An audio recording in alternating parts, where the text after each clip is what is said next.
პოეტი, რომელიც ამ ლექსებს წერდა. უყვარდა კალამი, ღამე და მთვარე. მისი ლექსები ლამაზად ჟღერდა და წაიკითხავთ ყველანი მალე.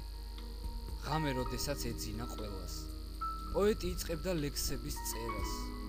თითოეულ რითმაში, თითოეულ ბგერას დამოусმინე ლექსების ჟღერას. ყოველ სტროფის დროს ატანდა გულს, ამოიღებდა ჩადებდა სულს. თუ დაუგდებდი შენ კარგად ყურს, შენ მიხვდებოდი პოეტს რაც სულს. გაიგო რა სურს ძალიან ძნელია, აქ შენაერი ძალიან ბევრია. თუ ვერ გაიგებ ამ ლექსში რამეს, არ წაგიკითხავს ეს ლექსი ღამე. მისი ლექსები, მისი სიტყვები, გულზე გეხება როგორც რითმები. და ამ ლექსებით ის გულს ასველებს და ხანდახან კი ცრემლით ასველებს. და ამ ლექსებით პოეტი გახდა. მას ხომ მხოლოდ მთვარეღა ყავდა. მისი ლექსები იყო ზღაპრული როგორც ია და ნაზის ზაფხული.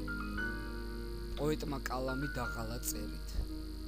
დროს გარდასულსაც მიჰყვება სერი.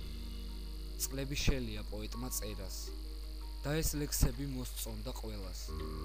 პოეტს კი უყვარს თავის კალამი დილას, როდესაც ყივის მამალი. წერალი იწყებს ლოგინის გაშლას და გონებიდან ფრაზების წაშლას. როდესაც პოეტი დგებოდა ღამე და ადგებოდა ფანჯარას მთვარე. პოეტს მოსწონდა ლექსები მისი უფრო ხიბლავდა ლექსების ხვისი. პოეტი დღეს დაამთავრებს წერას და ამ ლექსით გაგვახარებს ყველას. ხვალ ეს ლექსი ჩვენ მოგვიტანს განწყობას, ამ სტროფებსაც ხომ უნდა დაწყობა.